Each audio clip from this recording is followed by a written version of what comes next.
Good morning students. We are just continuing our previous chapter means journal entries जो अपन पढ़ रहे थे। अब बेटा आज अपन एक नया कॉन्सेप्ट पढ़ने वाले हैं, ठीक है। मैं आपको एक सिंपल से तरीके के थ्रू बताऊंगी कि कैसे किसी एंट्री में कोई चीज़ डेबिट होगी और कैसे कोई चीज़ क्रेडिट होगी। Means how we are going to take your decision that whether an amount is to be credited और whether an amount to be debited with respective accounts, ठीक है। तो इससे रिलेटेड कॉन्सेप्ट पढ़ने से पहले आप एक सिंपल सा कॉन्सेप्ट ध्यान रखिए, ठीक है।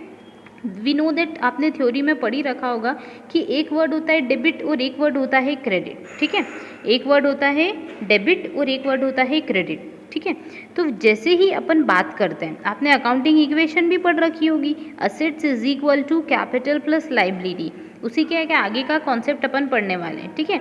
तो एक चीज़ ध्यान रखिएगा कि असेट्स का जस्ट रिवर्स क्या होती है, कैपिटल, और असेट्स का जस्ट रिवर्स क्या होती है, लायबिलिटी। मतलब if we are talking about the assets and liability then both are reverse to each other, ठीक है। ये दोनों एक दूसरे के अपोजिट होती है। मतलब हम ये बोल सकते हैं कि जो रूल असेट्स में लगते हैं उसके जस्ट अपोजिट रूल्स लायबिलिटीज में लगते हैं, या फिर जो रूल्स कैपिटल में लगते हैं उसके जस्ट अपोजिट असेट्स में लगते हैं, ठीक है। हमको बस ये चीज़ ध्यान रखनी है कि जो असेट्स के रूल्स होते हैं वो लायबिलिटीज और कैपिटल के रूल से जस्ट अपोजिट होते हैं। तो अगर आपको असेट्स का रूल पता है तो आप लायबिलिटी में ऑलरेडी लर्न कर सकते हो या ध्यान रख सकते हो। अब अपन बात करते हैं बेटा डेबिट और क्रेडिट की। तो यहाँ पे एक मैं वर्ड शॉर्ट में लिख रही हूँ DR मीन्स डेबिट और शॉर्ट में लिख रही हूँ CR मीन्स क्रेडिट। अगर अपन बात करते हैं किसके बारे में, असेट्स के बारे में, किसके बारे में बात करते हैं, असेट्स के बारे में। तो हमेशा याद रखिए व्हेनेवर असेट्स आर इंक्रीजिंग, जब भी असेट्स इंक्रीज हो रहे हैं या फिर होते हैं तो उसको हमेशा क्या करते हैं, डेबिट करते हैं। Means debit your assets when they are increasing. मतलब असेट्स इंक्रीज कौन सी साइड पे होते हैं, डेबिट साइड पे। You are well aware of it कि हम एक एग्जांपल ले लेते हैं, जैसे कैश की बात करते हैं। आज हमारे पास 5000 रुपीज़ का कैश है ना। जस्ट अज्यूम हमने सेल करी और सेल करने पे हमको 2000 रुपीज़ का कैश और मिला। तो जल्दी बताओ आपका कैश इंक्रीज हुआ कि नहीं हुआ। अब आपकी पॉकेट में कितने रुपए हो जाएंगे, 7000। मतलब आपके 2000 रुपये कैश में क्या हो गए, इंक्रीज हो गए। तो ये चीज़ ध्यान रखो कि जब भी कैश इंक्रीज होगा या कोई भी असेट्स इंक्रीज होगा तो हम उस अकाउंट को क्या करने वाले हैं, डेबिट करने वाले। तो अब कॉमन सेंस लगाओ, जब असेट्स डेबिट साइड में इंक्रीज हो रहे हैं तो क्रेडिट साइड में क्या होने वाले होंगे, डिक्रीज होने वाले होंगे। एक चीज़ याद रखना, असेट्स जो है, मैं यहाँ पे रिवर्स वाला साइन बना रही हूँ कि असेट्स जो है वो कैपिटल और लायबिलिटी का रिवर्स होता है, और जो भी डेबिट वर्ड होता है वो रिवर्स होता है क्रेडिट वर्ड का, ठीक है। तो असेट्स डेबिट साइड में इंक्रीज हुए तो क्रेडिट साइड में क्या होना होंगे, डिक्रीज होना होंगे।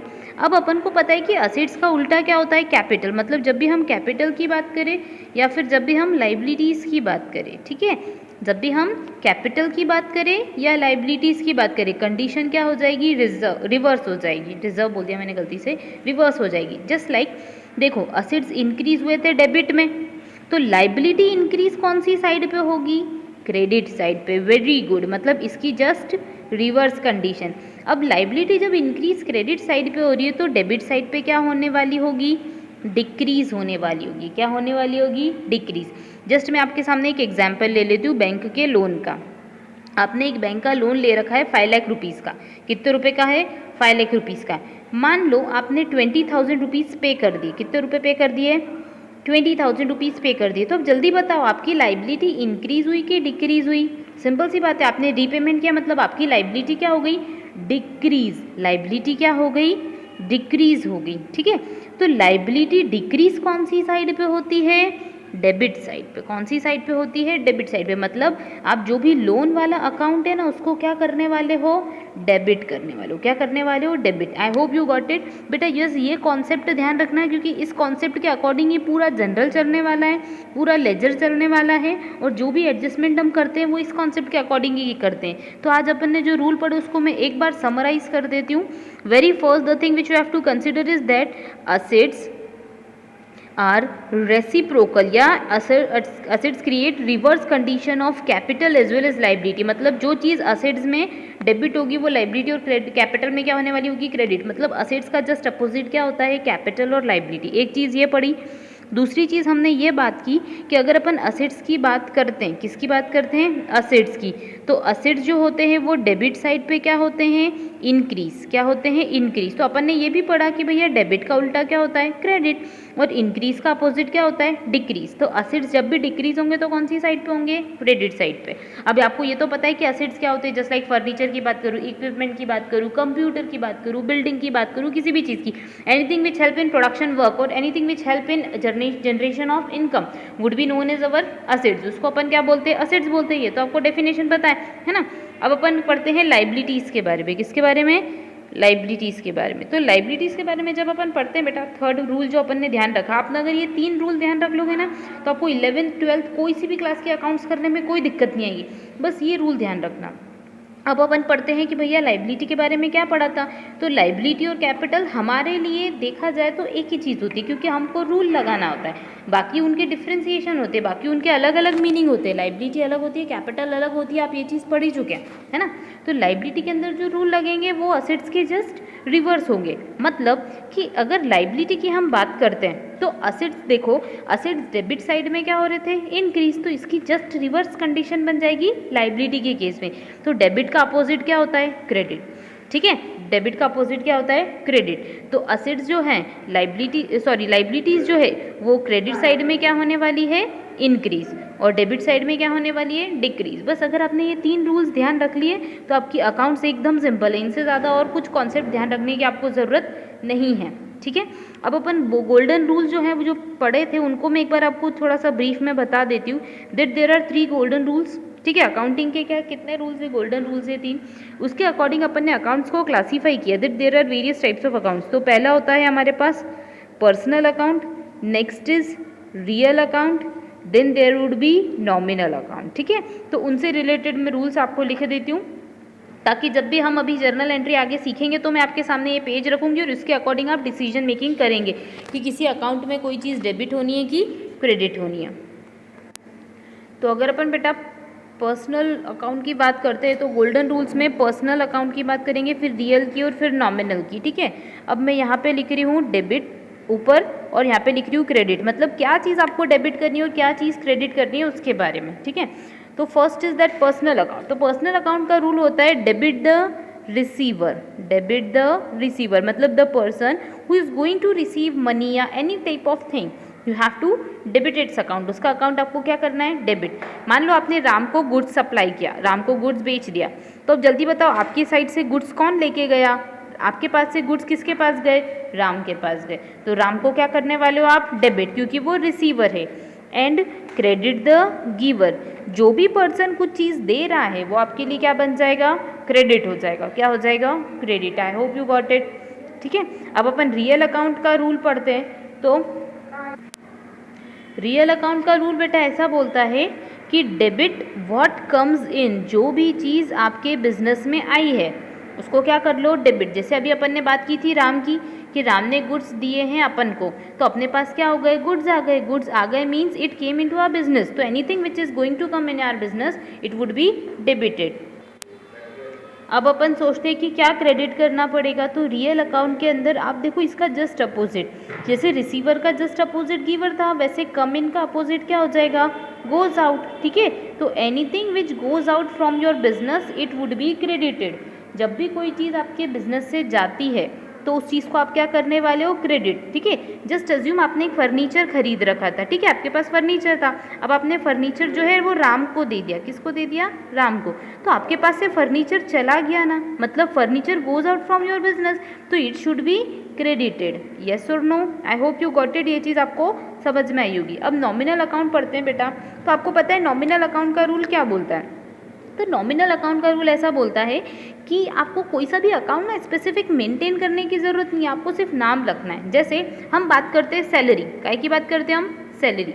तो बेटा सैलरी दिखती है क्या, नहीं, salary is a name of cash received by you on behalf of your services done. Simple सी बात है, सैलरी अपन किसको बोलते हैं, तो भैया जो भी आपने कुछ सर्विसेज रेंडर करी है किसी पर्सन के फेवर में, तो उसके अगेंस्ट आपको जो भी कैश मिल रहा है उसको सैलरी बोलते हैं। Means it is consideration of something. तो अपन ने उस चीज़ का नाम क्या दे दिया, सैलरी। क्या नाम दे दिया, सैलरी। तो मतलब अपन ने एक चीज़ को रिप्लेस कर दिया सैलरी से, तो इट्स जस्ट अ नॉमिनल, मतलब हमने सिर्फ नाम दे रखा, उसका और कुछ नहीं, बाकी वो दिखती नहीं है। या ये नहीं बोल सकते कि नहीं दिखती, बट ये बोल सकते हैं कि उसको हमने कोई स्पेसिफिक नेम मेंशन कर दिया, नॉमिनल है, सिर्फ नाम ही दे रखा है। तो नॉमिनल अकाउंट का रूल बेटा ये बोलता है कि you have to debit all type of expenses, जितने भी एक्सपेंसेस होते हैं उनको आपको क्या करना है, डेबिट करना है। या फिर मैं ये बोल सकती हूँ कि if there would be any loss then it is to be debited. अब क्रेडिट की बात करते हैं, तो क्रेडिट का जस्ट अपोजिट, एक्सपेंसेस का जस्ट अपोजिट क्या हो जाता है, इनकम। तो whenever there would be any source of income और if there is any income then it is to be credited. And if you are talking about the reverse condition of loss would be profit. तो reverse condition of loss क्या होती है, profit होती है। तो profit को अपन क्या करेंगे, क्रेडिट करेंगे। तो अपन क्या करने वाले हैं, नॉमिनल के रूल के according debit all expenses, expenses बोलो लॉसेस बोलो one and the same thing. And if we are going to discuss about the income तो फिर इनकम को अपन क्रेडिट कर देंगे। I hope you got it. बस ये चीज़ अगर आप ध्यान रखोगे ना बेटा तो 11th के अकाउंट्स 12th के अकाउंट सब हो जाएगा क्लियर, ठीक है। सो ये कॉन्सेप्ट बहुत बेसिक कॉन्सेप्ट है, इसी के अकॉर्डिंग जनरल चलने वाला है, इसी के अकॉर्डिंग लेजर चलने वाला है। अब अपन स्टार्ट करते हैं हमारी बुक के क्वेश्चन से, ठीक है। तो क्वेश्चन स्टार्ट करने से पहले आप फॉर्मेट देख लीजिए, फॉर्मेट और journal would be like that. Journal entries first question अपन करेंगे और अपन ऊपर हेडिंग डालते हैं जर्नल एंट्रीज और यहाँ पे लिखते हैं इन द बुक्स ऑफ, मतलब जिस भी ऑर्गेनाइजेशन की अपन बुक मेंटेन कर रहे हैं उस ऑर्गेनाइजेशन का क्या आ जाता है, नाम आ जाता है। और फिर अपन कॉलम बनाते हैं तो 5 कॉलम्स होते हैं जनरल में, date, particular, LF, debit amount and credit amount, ठीक है। Date means the day on which your transaction is arises. Particular में आप डिस्क्रिप्शन लिखने वाले हो, जो अपन ने सीखा वो। LF मतलब क्या होता है बेटा, तो ये चीज़ आपने थ्योरी में पढ़ी होगी। LF mean laser folio number. जब आप जनरल के बाद सेकेंड स्टेप जो हमारी लेज़र होती है वो जब बनाते हो आप, तो उस टाइम पे आप किस पेज पे एंट्री आपने पास करी, क्योंकि हमारे पास बहुत सारी एंट्रीज होती है तो अपन को एक स्पेसिफिक पेज पे एंट्री पास करनी पड़ती है ताकि हम कन्वीनियंट तरीके से ढूंढ सकें, तो वो होता है हमारा लेजर फोलियो नंबर। फिर उसके बाद debit amount, credit amount simultaneously अपन लिखते हैं कि डेबिट में कितने रुपए आएंगे, क्रेडिट में कितने रुपए आएंगे, ठीक है। अब अपन स्टार्ट करते हैं। तो फर्स्ट क्वेश्चन हमको ऐसा बोलता है, तो क्वेश्चन बोल रहा है बेटा कि एक्स कमिंस बिजनेस, एक्स नाम का एक इंसान है उसने बिजनेस कमिंस किया, मतलब बिजनेस की जस्ट स्टार्टिंग हुई है। With cash ₹20,000, goods ₹5,000 and computer 10,000। अब आप कॉमन सेंस लगा के बताओ मुझे कि उसने जो भी पर्सन था उसने क्या करा, सबसे पहले कैश लिया, फिर उसके बाद उसने कंप्यूटर लिया और उसके बाद उसने स्टॉक लिया। इन सब चीज़ों से उसने क्या करा, बिजनेस स्टार्ट किया। तो जल्दी बताओ, कैश बिजनेस के लिए असेट्स है क्योंकि कैश क्या करेगा अपने लिए, इनकम का सोर्स जनरेट करेगा।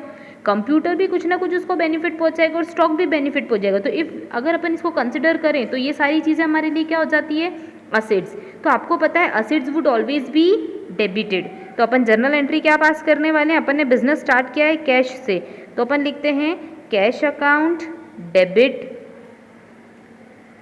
कंप्यूटर अकाउंट डेबिट, और स्टॉक लिया है अपन ने तो स्टॉक अकाउंट डेबिट। अब ये चीज़ तो हो गई। अब आप देखो कैश कितने रुपए का है बेटा, तो कैश है हमारे पास 20,000 का।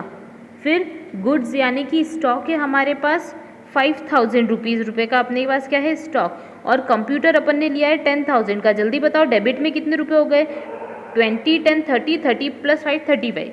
और simultaneously it is your capital. जब भी आप बिजनेस स्टार्ट करते हो और whatever would be your first investment it would be known as your capital. तो साइमल्टेनियसली कैपिटल इंक्रीज हो गई तो कैपिटल अपना क्या हो गया, क्रेडिट हो गया। कितने रुपए से हो गया, 35,000। आई होप यू गॉट इट। अब अपन बेटा यहाँ पे शॉर्ट में नरेशन लिखेंगे, जैसा कि आपको पता ही होगा कि बीइंग बिजनेस स्टार्टेड, ओके। ये चीज़ आप ध्यान रखिएगा, जब भी फर्स्ट इन्वेस्टमेंट अपनी साइड से होता है और जिस भी असेट्स की फॉर्म में होता है वो डेबिट होते हैं और साइमल्टेनियसली कैपिटल क्रेडिट होता है। अब अपन नेक्स्ट क्वेश्चंस अलग अलग टॉपिक से रिलेटेड नेक्स्ट वीडियोस में पढ़ेंगे। आप ये फर्स्ट एंट्री थी और इसके बाद क्वेश्चन क्लोज। तो अपन जनरल की टोटल भी कर देते हैं। यहाँ पे टोटल आई डेबिट में 35,000, क्रेडिट में भी 35,000 और यहाँ पे लिख देंगे जर्नल टोटल। अब यह डेबिट और क्रेडिट सब क्या करना चाहिए, मैच करना चाहिए। आई hope you got it. Upon next class में नेक्स्ट वीडियो पढ़ेंगे। Thank you.